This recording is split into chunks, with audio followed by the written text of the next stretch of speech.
कैसे हैं दोस्तों। तो दोस्तों हाथी जो कि धरती पर रहने वाले सबसे बड़ा जानवर माना जाता है और इंसानों के अलावा इसका कोई शिकारी नहीं है। लेकिन दोस्तों अब इन कुछ सालों में इनकी संख्या घटती हुई नजर आई है।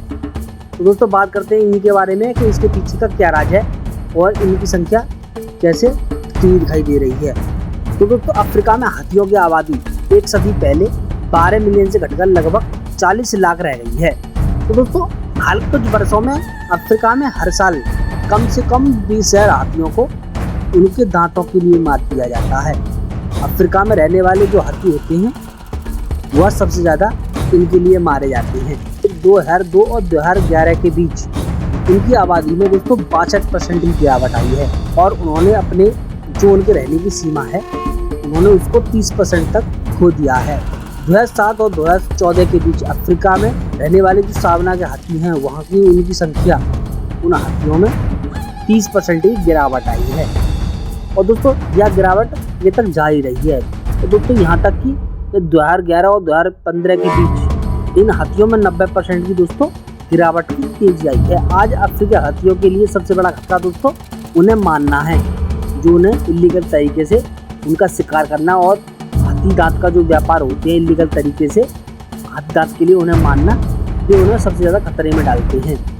जो इलीगल तरीके से हाथी दांत व्यापार होता है उस वजह से उनका शिकार करना और उन्हें मारना, इसलिए उनकी आबादी कम होती जा रही है।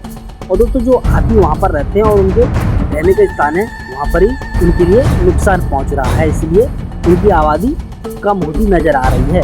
हाथी अपने निवास स्थान में मानव बस्तियों के विस्तार, कृषि विकास और सड़कों, नहरों और बाढ़ जैसे बुनियादी ढांचे के निर्माण के कारण अपने जो उनका स्थान है वहाँ पर जो उनके प्राचीन मार्ग थे वह उसे भी खो रहे हैं। इसकी वजह से इंसानों और हाथियों के बीच संघर्ष बढ़ रहा है, क्योंकि अधिक से अधिक हाथी मनुष्यों के निकट संपर्क में आ रहे हैं और इसके कारण जो हाथी होते हैं वो उनकी फसलों को और संपत्तियों को नष्ट कर देते हैं। इसकी वजह से इंसान उनके पीछे हावी हो जाते हैं और उन्हें मारने की कोशिश करते हैं। और दोस्तों 1979 में इन प्रजातियों को लुप्त प्राय के रूप में घोषित कर दिया गया क्योंकि यह खतरे में है। और दोस्तों जो हाथी दांत का व्यापार है इस पर प्रतिबंध लगा दिया गया था। कार्रवाई के दौरान दोस्तों जो इलीगल तरीके से जो शिकार किया जा रहा था इनका उनमें गिरावट आई है, लेकिन 2010 के आसपास फिर से इनमें वृद्धि देखी गई और उनमें दोबारा व्यापार देखा गया था, जिसके कारण मुख्य रूप से जो एशिया में रहने वाले हाथी होते हैं उनका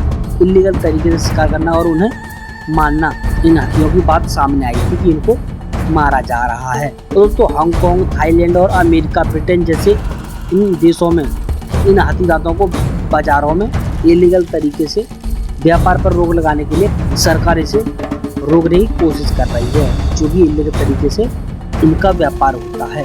और दोस्तों जो इलीगल तरीके से हाथी दांतों का व्यापार होता है वह अब तक सबसे बड़ा हुआ है, जिसने 1 जनवरी 2018 तक हाथी दांत के घरेलू व्यापार पर प्रतिबंध लगा दिया है। तब से हाथी दांत के लिए चीनी उपभोक्ताओं की कुछ इच्छा में गिरावट आई है, इससे हाथी दांतों की कीमतें कम हो गई है, जिससे जो इलीगल तरीके के काले बाजार थे उनमें गिरावट आई है।